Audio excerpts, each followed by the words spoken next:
السلام علیکم دوستوں، وہ محل جس کی دیواریں سونے سے جڑی تھی، وہ تخت جس پر بیٹھا بادشاہ خود کو رب سے کم نہیں سمجھتا تھا، اور وہ بیٹی جس کے ہونٹوں سے نکلا صرف ایک جملہ اور اسی جملے سے سلطنت کی بنیادیں لرز گئی۔ بادشاہ نے غرور سے پوچھا تھا، بیٹی یہ ساری دولت تمہیں کس نے دی ہے؟ بیٹی نے نظریں جھکا کر کہا، اللہ تبارک و تعالی نے۔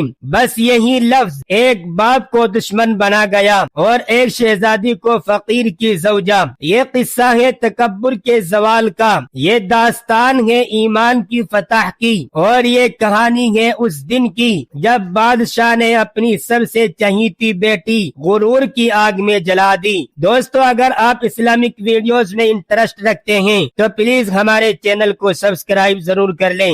دوستو، کسی زمانے میں ایک وسیع اور لمبی چوڑی سلطنت تھی، چاروں طرف سبز کھیت، بھرپور خزانے، مضبوط لشکر اور فرما بردار رعایا۔ اس سلطنت کا حارث نامی بادشاہ تھا۔ بادشاہ حارث عقل مند تھا، بہادر تھا، مگر غرور میں ڈوبا ہوا تھا۔ وہ سمجھتا تھا یہ سلطنت اس کی تلوار کی بدولت بنی ہے، یہ خزانے اس کی عقل کا ثمرہ ہے، اور یہ رعایا اس کی مرضی کی محتاج ہے۔ وہ اکثر دربار میں کہتا، میری طاقت کے بغیر یہ زمین بنجر ہے، میری مرضی کے بغیر یہاں سانس لینا بھی جرم ہے۔ درباری خوش آمدی سر جھکا کر کہتے، جہاں پناہ آپ ہی سب کچھ ہیں۔ لیکن اسی محل میں ایک دل ایسا بھی تھا جو تخت کے سائے میں رہ کر بھی عرش والے کو پہچانتا تھا۔ وہ دل تھا شہزادی عائشہ کا۔ عائشہ بادشاہ کی سب سے چھوٹی اور سب سے چہیتی بیٹی تھی،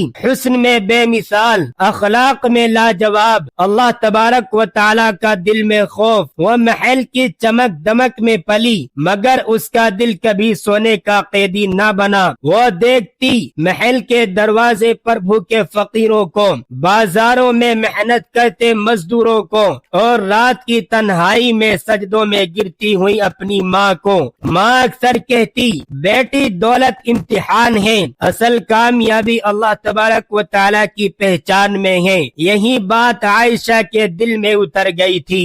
دوستو، ایک دن دربار ایک الگ ہی شان سے سجا ہوا تھا۔ خزانے کے دروازے کھلے تھے، سونے کے ڈھیر لگے ہوئے تھے، اور بادشاہ حارث اپنی عظمت دکھانے کے موڈ میں تھا۔ اس نے اپنی سب سے چہیتی بیٹی عائشہ کو اپنے پاس بلایا۔ غرور بھری مسکراہٹ کے ساتھ اس نے خزانے کی طرف اشارہ کیا اور پوچھا، بیٹی عائشہ، یہ سب دولت، یہ عزت، یہ شان تمہیں کس نے دی ہے؟ دربار میں خاموشی چھا گئی۔ سب کو یقین تھا کہ شہزادی کہے گی، ابا جان آپ نے دی ہے، مگر عائشہ نے نظریں جھکائی، دل میں اللہ کو یاد کیا اور بڑے سکون سے بولی، یہ سب دینے والا اللہ ہے۔ یہ جواب بادشاہ کے دل پر تلوار بن کر گرا۔ اس کی آنکھوں میں غصہ بھر آیا، چہرہ سرخ ہو گیا۔ وہ گرجا اور کہا، مطلب یہ سب میں نے نہیں دیا؟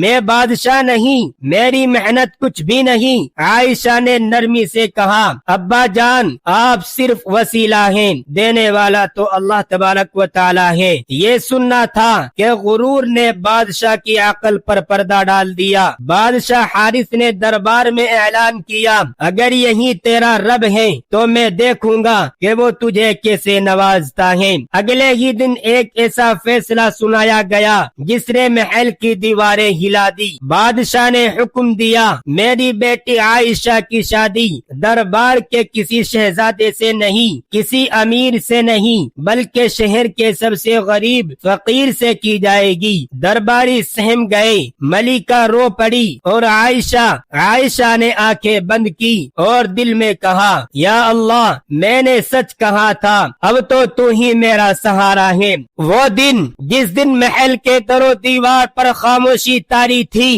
وہ دن نہیں تھا، وہ امتحان کا دن تھا۔ شادی کا دن آیا، مگر نہ ڈھول تھا، نہ باجے، نہ شہزادوں کی قطار، نہ سونے کے تحفے، بس ایک خاموش صحن، چند حیران چہرے اور تقدیر کا لکھا ہوا فیصلہ۔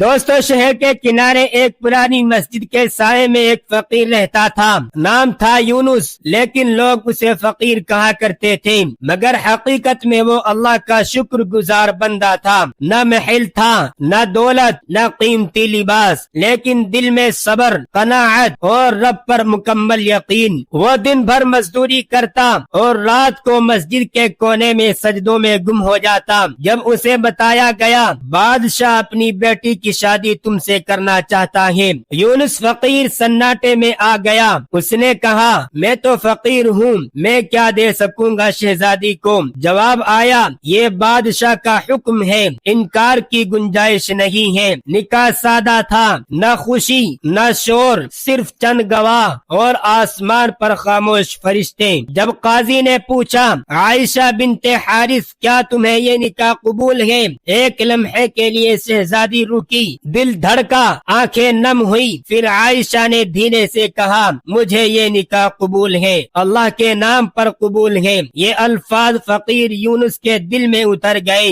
رخصتی کا منظر آنکھیں رلا دینے والا تھا۔ وہی عائشہ جو ریشمی لباس پہنتی تھی آج سادہ چادر میں تھی، وہی عائشہ جس کے لیے خادم صف باندھ کر کھڑے ہوتے تھے آج خود اپنے سامان کی گٹھڑی اٹھائے ہوئے کھڑی تھی۔ ملکہ نے بیٹی کو سینے سے لگایا، بیٹی صبر کرنا، اللہ تبارک و تعالی تمہیں ضائع نہیں کرے گا۔ عائشہ نے آسمان کی طرف دیکھا، امی اللہ ہی کافی ہے۔ بادشاہ حارث دور کھڑا یہ منظر دیکھ رہا تھا، دل میں غرور تھا مگر کہیں نہ کہیں ایک انجانی چبن بھی تھی۔ محل سے نکل کر شہر کی گلیاں ختم ہوئی اور ایک کچی بستی شروع ہوئی۔ وہیں ایک چھوٹی سی جھونپڑی تھی، مٹی کی دیواریں، ٹپکتی ہوئی چھت اور زمین پر بوسیدہ چٹائی۔ فقیر یونس نے نظریں جھکا کر کہا یہی میرا گھر ہے۔ عائشہ لمحہ بھر رکی، پھر مسکرا کر بولی اور آج سے یہ میرا بھی گھر ہے۔ یہ جملہ فقیر کے لیے خزانے سے کم نہ تھا۔ رات آئی، اندھیرا چھایا، جھونپڑی میں ایک دیا جل رہا تھا، نہ پلنگ تھا نہ ریشمی بستر تھا، صرف زمین۔ یونس فقیر نے کہا آپ آرام کریں، میں باہر رہ لیتا ہوں۔ عائشہ نے نرمی سے جواب دیا نہیں، یہ نکاح ہے، امتحان نہیں کہ آپ اس کو اکیلے جھیلیں گے۔ پھر دونوں نے اکٹھے نماز پڑھی۔ نماز کے بعد عائشہ نے دعا کی یا اللہ اگر یہ راستہ تیری رضا کا ہے تو اسے آسان کر دے۔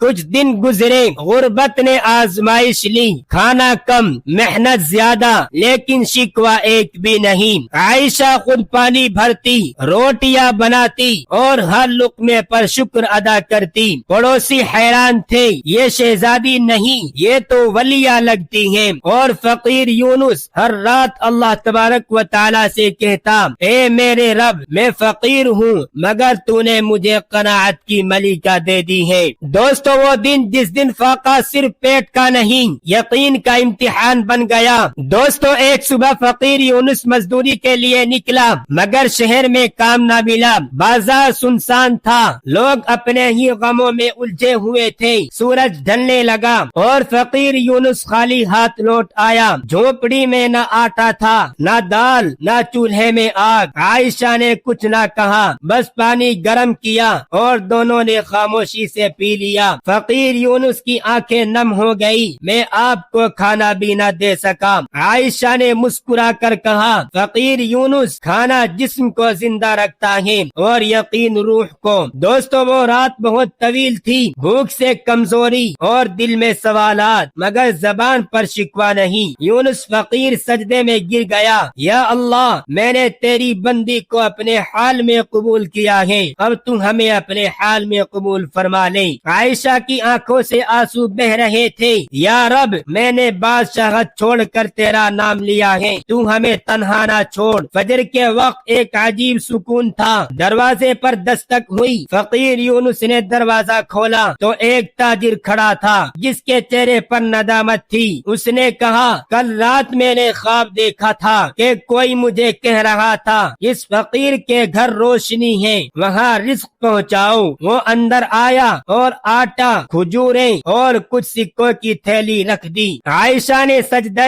شکر ادا کیا، یا اللہ تو واقعی سب دینے والا ہے۔ دوستو اسی دن محل میں عجیب سی بے چینی تھی۔ بادشاہ حارث اپنے کمرے میں ٹہل رہا تھا، اسے نیند نہیں آ رہی تھی، دل میں بار بار عائشہ کا چہرہ آتا۔ وہ بڑبڑایا کیا واقعی میں نے غلط کیا یا وہ ضد پر تھی؟ اسی لمحے ایک درباری نے آ کر خبر دی، جہاں پناہ شہزادی اب بھی فقیر کے ساتھ صبر و شکر میں ہے۔ یہ سن کر بادشاہ کے دل میں ایک کانٹا سا چبھ گیا۔ دن گزرتے گئے، غربت کم نہ ہوئی مگر دل امیر ہو گیا۔ عائشہ محلے کی عورتوں کو صبر سکھاتی، شکر کا مفہوم بتاتی اور کہتی، دولت ہاتھ میں ہو تو آزمائش، دل میں ہو تو نجات ہے۔ لوگ حیران تھے، یہ شہزادی نہیں، یہ تو اللہ کی بندی ہے۔ ایک دن فقیر یونس کو شہر کے ایک معزز شخص نے بلایا، ہمیں ایک دیانت دار نگراں چاہیے،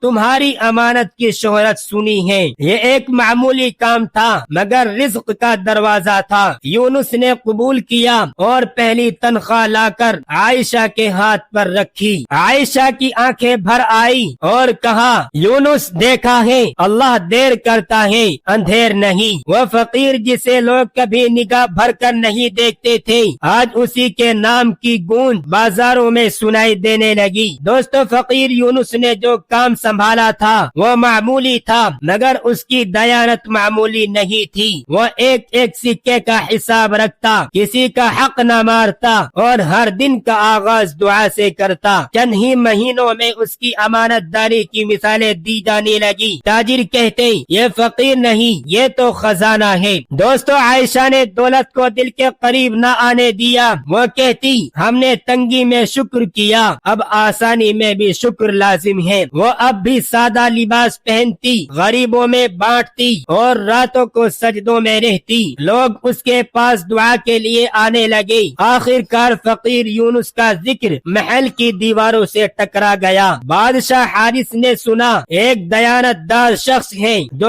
کم وقت میں سب کا اعتماد بن گیا ہے۔ جب نام پوچھا گیا تو جواب آیا، جہاں پناہ وہی فقیر آپ کا داماد۔ یہ سن کر بادشاہ کی انگلیاں کانپ گئی۔ اس رات بادشاہ سو نہ سکا۔ اسے عائشہ کا وہ جواب یاد آیا، یہ سب دینے والا اللہ تبارک و تعالی ہے۔ دل میں پہلی بار یہ خیال آیا، اگر واقعی سب اللہ دیتا ہے تو پھر میں کیا ہوں؟ مگر غرور ابھی مکمل ٹوٹا نہیں تھا۔ دوستو، ایک دن سلطنت کو مالی بحران نے آ لیا، خزانے میں کمی لگی اور بدعنوانی کا شور ملا۔ بادشاہ نے اعلان کیا، ہمیں ایک دوسرا امانت دار نگراں چاہیے جو سلطنت کے حسابات سنبھال لے۔ درباریوں نے ایک آواز ہو کر کہا، فقیر یونس کو بلایا جائے۔ بادشاہ خاموش ہو گیا، وہ جانتا تھا یہ فیصلہ اس کے غرور پر ضرب ہے۔ کئی دن غور کرنے کے بعد بادشاہ نے حکم دیا، یونس کو دربار میں حاضر کیا جائے۔ جب فقیر یونس آیا، سادہ لباس، جھکی نگاہیں اور مطمئن دل، بادشاہ نے دیکھا اور دل میں سوچا، یہ وہی فقیر ہے جسے میں نے ذلیل کرنا چاہا تھا۔ وہ دن جس دن دربار میں خاموشی تلوار سے زیادہ بھاری تھی، شاہی دربار سجا تھا، وزیر قطار میں، امیر لوگ سنہرے لباس میں اور تخت پر بادشاہ حارث، مگر آج اس کے چہرے پر وہ غرور نہ تھا۔ دربان نے آواز لگائی، فقیر یونس حاضر ہیں۔ فقیر یونس اندر داخل ہوا، نہ خوف نہ لالچ، صرف وقار۔ بادشاہ نے سخت لہجے میں پوچھا، اگر خزانے تیرے ہاتھ میں دیے جائیں تو تو کیا کرے گا؟ فقیر یونس نے کہا، جو میرا نہیں وہ میں نہیں رکھوں گا۔ بادشاہ نے کہا، اگر تجھے طاقت مل جائے تو؟ یونس نے کہا، طاقت امانت ہے اور امانت میں خیانت سب سے بڑا جرم ہے۔ یہ جواب دربار کے دل میں اتر گئے۔ پردے کے پیچھے عائشہ موجود تھی، اس کی آنکھوں میں نہ فخر نہ شکایت، صرف شکر تھا۔ وہ دل میں دعا کر رہی تھی، یا اللہ حق کو ظاہر فرما دے۔ دوستو، بادشاہ نے آخری سوال کیا، اگر میں کہوں کہ طاقت، امانت، یہ سب کچھ میں ہی دیتا ہوں تو؟ فقیر یونس نے نظریں اٹھائی اور پورے یقین سے کہا، جہاں پناہ، بادشاہ دینے کا ذریعہ ہو سکتا ہے، دینے والا صرف اور صرف اللہ تبارک و تعالی ہے۔ وہی جملہ، وہی الفاظ جو کبھی عائشہ نے کہے تھے۔ بادشاہ کے ہاتھ سے عصا گر پڑا، دربار میں سناٹا چھا گیا۔ بادشاہ حارث تخت سے نیچے اترا اور کہا، میں نے غرور کیا اور اللہ تبارک و تعالی نے مجھے آئینہ دکھا دیا۔ اس کی آنکھوں میں آنسو تھے۔ پھر اپنی بیٹی عائشہ کو مخاطب کرتے ہوئے کہا، عائشہ، میں نے تیرا ایمان آزمانا کرنا چاہا مگر حقیقت میں میرا غرور آزمایا جا رہا تھا۔ دوستو بادشاہ نے اعلان کیا فقیر یونس کو سلطنت کا سب سے بڑا نگراں مقرر کیا جائے اور عائشہ میری آنکھوں کا نور ہے۔ درباریوں نے سر جھکا دیے۔ وہ دن سلطنت کی تاریخ میں سنہرے الفاظ سے لکھا گیا، وہ دن جب بادشاہ نے تخت پر بیٹھ کر نہیں بلکہ سر جھکا کر حکومت کی۔ فقیر یونس نے نگراں کا عہدہ سنبھالا مگر اس کے انداز میں کوئی تبدیلی نہ آئی، نہ لباس بدلا، نہ لہجہ بدلا، نہ سجدے کم ہوئے۔ وہ کہتا تھا جس رب نے مجھے فقیر بنایا وہی رب نگراں بھی بنا سکتا ہے۔ عائشہ اب بھی سادہ تھی، اب بھی شکر گزار، اب بھی اللہ تبارک و تعالی پر مکمل یقین رکھنے والی۔ فرق صرف یہ تھا کہ اب لوگ اس کے قدموں میں نہیں اس کے کردار کے سامنے جھکتے تھے۔ سلطنت میں ظلم ختم ہونے لگا، حقدار کو حق ملنے لگا اور خزانے میں برکت آنے لگی۔ لوگ کہتے یہ حکومت تلوار سے نہیں بلکہ سجدوں سے چل رہی ہے۔ بادشاہ حارث ہر فیصلہ کرتے وقت یہ جملہ دہراتا یہ سب دینے والا اللہ تبارک و تعالی ہے۔ دوستو ایک رات بادشاہ تنہا مسجد میں بیٹھا تھا، اس نے اللہ کے سامنے ہاتھ اٹھائے، یا اللہ میں بادشاہ تھا مگر خود کو رب سمجھ بیٹھا تھا، تو نے میری بیٹی کے ذریعے مجھے پہچان سکھائی۔ اس کی آنکھوں سے آنسو بہ رہے تھے، اگر عائشہ نہ ہوتی تو میرا غرور مجھے جہنم تک لے جاتا۔ اگلی صبح بادشاہ نے عائشہ کو بلایا، وہ اس کے سامنے بیٹھا اور کہا بیٹی میں نے تجھے فقیر کے حوالے کیا مگر تو نے مجھے رب سے ملا دیا۔ عائشہ نے آہستہ سے کہا ابا جان بادشاہ وہ نہیں جو تخت پر بیٹھے، بادشاہ وہ ہے جو اللہ تبارک و تعالی کے سامنے جھک جائے۔ یہ قصہ صرف اس سلطنت تک محدود نہ رہا، در و دیوار تک پھیل گیا۔ ماں باپ نے بیٹیوں کو سکھایا، بادشاہوں نے عاجزی سیکھی اور فقیر نے امید باندھی۔ لوگ کہنے لگے اگر ایمان سچا ہو تو محل بھی جھوپڑی بن سکتا ہے اور جھوپڑی محل سے بلند ہو سکتی ہے۔ تکبر انسان کو گرا دیتا ہے اور شکر انسان کو بلند کر دیتا ہے۔ دینے والا بادشاہ نہیں، دینے والا صرف اور صرف اللہ تبارک و تعالی ہے۔ یا اللہ ہمیں عائشہ جیسا ایمان، فقیر یونس جیسا صبر اور بادشاہ حارث جیسی توبہ عطا فرما۔ دوستو اگر ویڈیو اچھی لگی ہو تو ویڈیو کو لائک اور کمنٹ ضرور کریں اور ایسی ہی اسلامک ویڈیوز دیکھنے کے لیے پلیز ہمارے چینل کو سبسکرائب ضرور کر لیں۔